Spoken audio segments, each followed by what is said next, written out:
Hello everyone, welcome back to our channel How to Tutorials. Today in this video I am going to guide you on how to go live on Tango Live app. Before we start the video, make sure you hit the subscribe button and click the bell icon so you get notified each time we upload the video.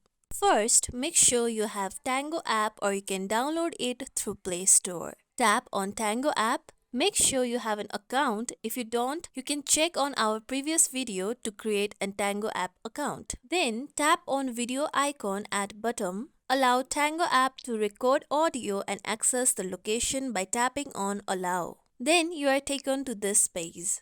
You can put filters on by tapping on first icon on top right section. You can choose to add makeup. You can also choose to add beauty filters. Or you can add marks to go live on your account. Then you can also share the live with other people by tapping on arrow icon on the right section.